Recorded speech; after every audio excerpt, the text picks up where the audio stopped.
Subject Baseball, where we talk all things baseball because the subject is baseball. I'm Riley, and I just made a fool of myself. This is the contracts and off-season episode where we learn once again not to get ahead of ourselves because assumptions make an ass out of you and me.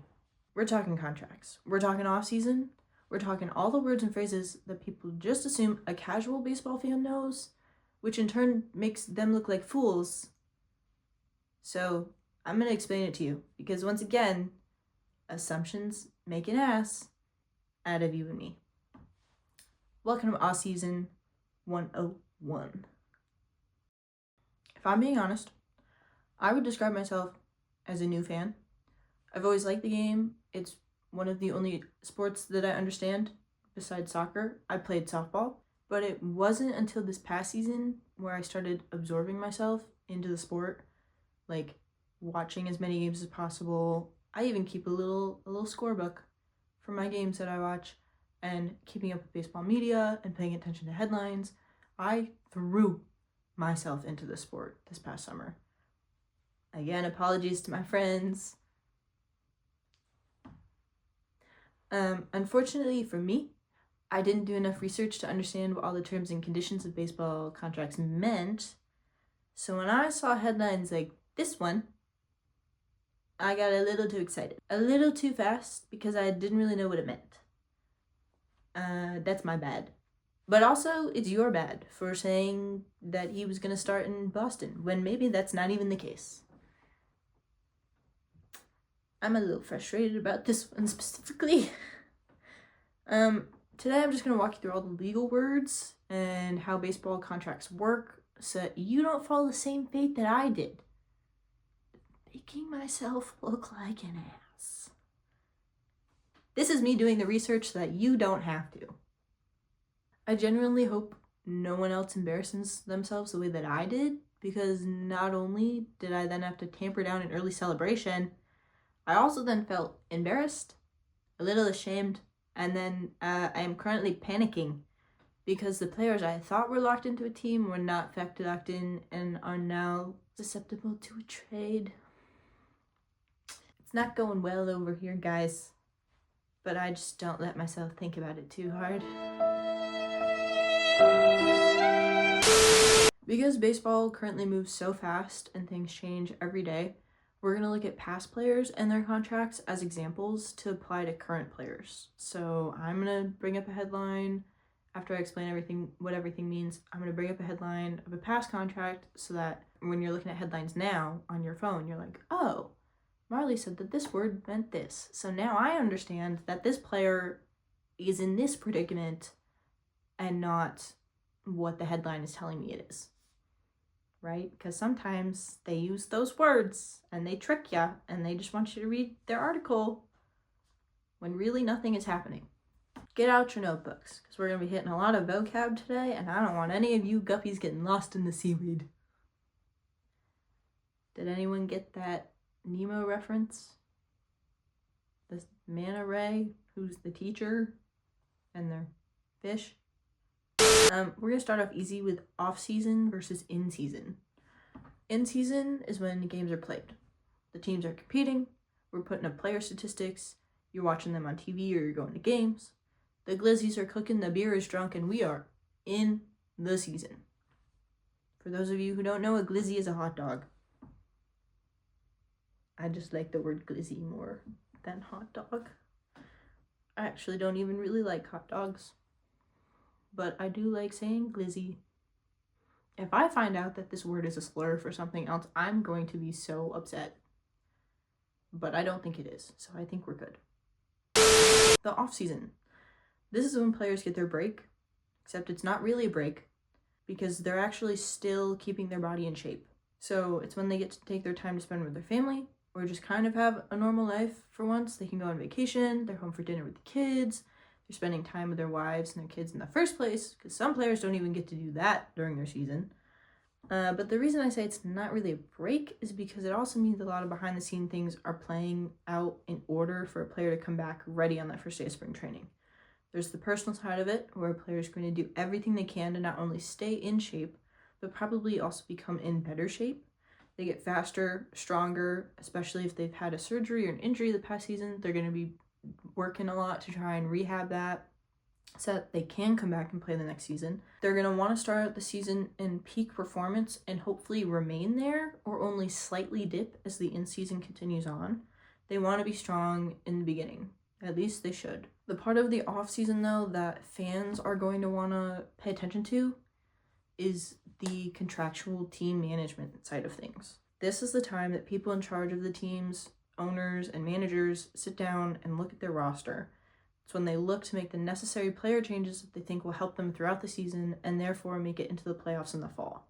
There's a few aspects that go into how they move players around, including free agency, retirement, and which players are locked into extension contracts. We're going to start with the easiest component first to explain, which I think would be retirement. Just like any other job, players can retire from the MLB at any time. They would love for it to be because they've put in a lot of years and did as much as they could for their team and had a great time playing. Unfortunately, for some, it means that they medically retire, which is when an injury has prevented them from returning to the field and consequently ending their career. We think, except for the case of Cam Boozer in 2017. I love this man. Yes, I'm a little biased because he was on the Red Sox. He's not anymore. I like him. I think he's a good human. So we're going to talk about him. Due to multiple injuries and a few other personal reasons, if you haven't heard his story, go check it out. You should look into it. He kind of lost his way and then retired from the MLB medically. He became a carpenter and then coached Little League Baseball and found his way back to the MLB. The important point here is that he medically retired in 2017. A player's retirement means for the team, they now have to fill that spot in the roster. Maybe they've got a couple guys ready, maybe they don't. All we know is that at the end of the season, they now have a spot that needs to be filled by a player, and hopefully a really good player. The next easiest aspect to explain is players under control. This helps explain how certain teams have the ability to move players around in this weird chess game that goes on. When a player is signed by a team, they're under that team's control for 6 years. In the first 3, the salary is set. In the next 3, the salary can be negotiated between the player and the team. Within these 6 years, the management of the team has the freedom to move this player however they want to. They can be traded, they can become part of complicated deals in order to receive other players. They can also sign contracts to solidify their place on the team. This is where my silly little self jumped the gun and celebrated before I understood what was happening. Again, why would you write a headline that says someone is staying in Boston if they're not necessarily staying in Boston? Clearly, I have an issue. During the negotiation of the player's salary in the second half of the 6 years, if the team and player cannot come to an agreement, they go through the process of arbitration. We're going to think of arbitration like divorce court, except you're figuring out how much money you'd pay to keep your spouse instead of getting rid of them. It's the easiest thing that I could come up with. This neutral arbitrator helps the two sides to come to an agreement about how much the player should make that season. To avoid this process, because like all divorce courts, it can get drawn out, a team will sign a player to a 1-year contract for the next season. This player can still be traded. They've just at this point negotiated the salary of if they would stay or not. All players can still be traded throughout the off-season unless they have a no-trade clause in their contract or the 10-and-5 rights rule, where after 10 years in the major league, a player can veto a trade as long as the last 5 years have been played on one team. Are we together so far? How are we doing? We're going to recap it, so don't worry. Also, it's the internet. You can go back and listen if you're lost. But I'll give you a recap. I'll be nice. So, retirement, medical, and regular. These players, just consider them gone because they are, and it opens up spots on rosters. Arbitration, divorce court for baseball. 1-year contracts. We're avoiding the divorce court, but we still have the threat of being kicked out of the house. I'm very proud of my comparison for that one. Now we're going to talk about free agency. Free agency is when a guy shows up, says, I'm ready to play ball for anyone who will take me. Maybe not anyone. I'm pretty sure there's specifics that they'll look for, but it's pretty much anyone. If a player is not drafted by a team, they can enter into the MLB through free agency. This is like Scotty Smalls from The Sandlot. If you've seen The Sandlot, you're going to get your basic baseball information from that movie. If you haven't, I highly suggest go watch it. Basically, the guy who enters the MLB through free agency and not a draft is the guy that they didn't ask to play, but somehow finds his way onto the field. Very, hey guys, need another? That kind of situation is at least how I would explain it. Or, at the end of the 6 years under a team's control, they can now enter free agency, and if they haven't signed a contract extension. This is more like, yeah, I like their vibe, but maybe I'm looking for something new. That's just kind of the vibe of how free agency at the end of the 6 year versus entering the MLB through free agency feels like. Some players in their contracts have terms where at the end of a certain amount of time, they can choose free agency or they can choose to stay with the team. This is referred to as opting in or opting out of a contract. If you opt in, you've chosen to stay with the team, and if you opt out, you've chosen to terminate the rest of the contract with the team and enter free agency. If you're around my age or you just love Disney movies, you're understanding this next reference. If you don't worry about it. I'm just doing my job and translating for the theater kids and the Gen Zers. Ready? Are you so ready? I'm very proud of this one. Opting in. Opting out. I gotta go my own way. And you will never hear me sing again, because that was embarrassing. Okay, let's look at why teams would or why they wouldn't trade players. In general, the whole goal is to make your team the best it can be so you have a chance at winning the World Series at the end of the season. Why would you trade players away to a different team? Recognizing the fact that there's always money involved in one way or another, here's a couple other reasons. We're going to use my Red Sox as an example, because I love them. As of December 2nd, 2025, the Red Sox are in what is being referred to as a logjam in their outfield. They've got really good outfield players. It's just the fact that they have one too many, and they're also trying to bring in some other pitching players. So do they trade an outfield player? This is my biggest fear. We're just going to move on because I don't want to talk about it. Maybe you just don't like the guy. He's a big hitter, but he doesn't vibe with the clubhouse. I'm not naming any names, but perhaps we had an example of that earlier this season. Maybe there's something going on where you can tell the guy just isn't playing how he used to, and while he's still good, I mean, you have to be in order to make it to the big leagues in the first place, he just doesn't have that it factor you need for your team anymore. So you trade him, maybe make a little money off him and bring in some new prospects. That's a whole other thing. Management also has the minor league players they can throw in to sweeten the deal as well. They can trade them. They can bring them up to their roster for the new season. I don't know who in the world is keeping track of all these moving pieces, but I'm sure as heck glad that it ain't me. And let's keep it that way. Actually, let's not keep it that way. If any team in the MLB would like to offer me a job, specifically the Red Sox, they won't be offering me jobs after watching this podcast, that's for sure. There's also a third option for players being untradeable besides the no trade clause in their contract and the 10-5 rights rule is after the trade deadline, which happens in July of every year. This is when teams can no longer trade players to be on their roster in order to qualify for the playoffs. So teams can still bring up minor league players, and there's a few other ways to gain players onto their roster.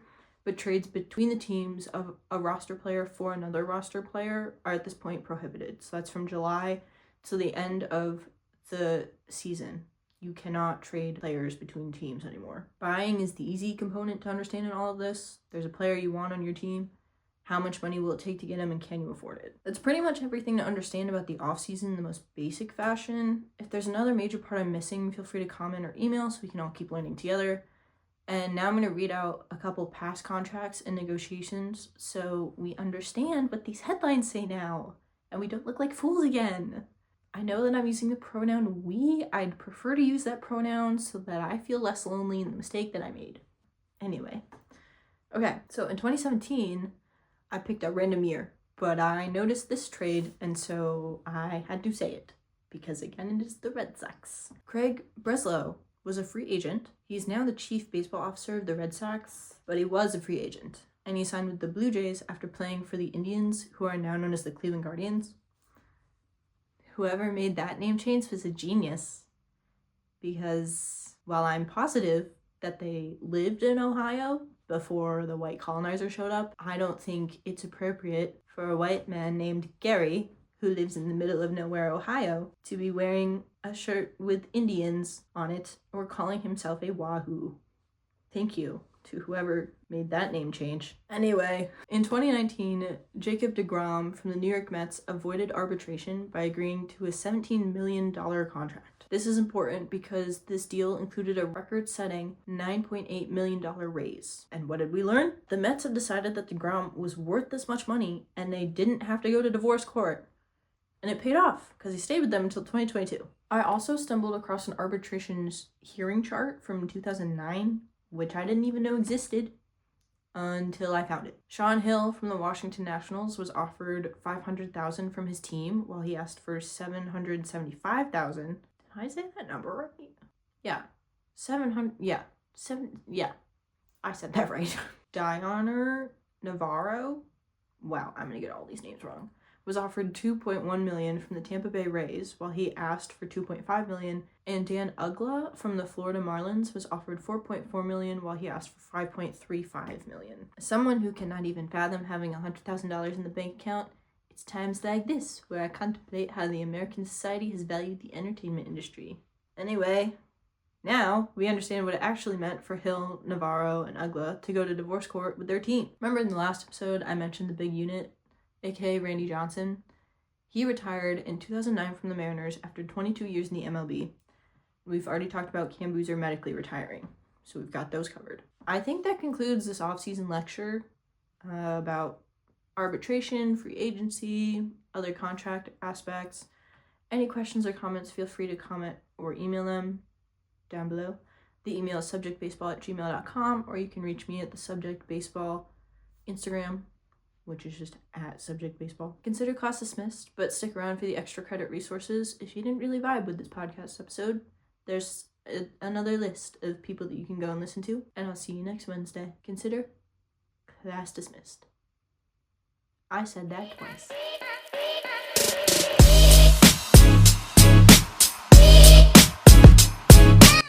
Welcome to the extra credit portion of the episode. Thanks for listening to this episode, and here are some other podcasts or resources if you decided Subject Baseball isn't really for you. If you're looking for Red Sox media specifically, besides the tens of TV shows and movies out there, the Section 10 podcast talks statistics, and they post an episode after each series. You can listen to anywhere you get your podcasts, but I think it's funnier to watch these guys on YouTube. The NESN reporters do a podcast called 310 to Left, and there's also the Fenway Rundown. 310 is found on the NESN YouTube channel, but you can also listen to it wherever you get your podcasts. Fenway Rundown can be found on the Mass Live YouTube or anywhere you listen to your podcasts. For more casual sports information, check out Katie Nolan. She has a SiriusXM podcast and a YouTube channel where she posts her shorter videos. While she's not sports specifically, and she's all things Philly, Kylie Kelsey's podcast Not Gonna Lie shines the light on women in sports if you're looking for some female empowerment. These next few I haven't watched or listened to myself, so while I'm throwing them out there, they do not come with a review from me. Baseball Explained is a channel on YouTube with shorter explanation videos on a variety of baseball topics. Baseball is Dead, Foul Territory, and Baseball Today are the most popular podcasts when you search baseball on Spotify. There's also Mookie Betts' podcast called On Base with Mookie Betts. Feel free to share other baseball or sports podcasts down in the comments for our new fan friends. And thanks again for listening to Subject Baseball.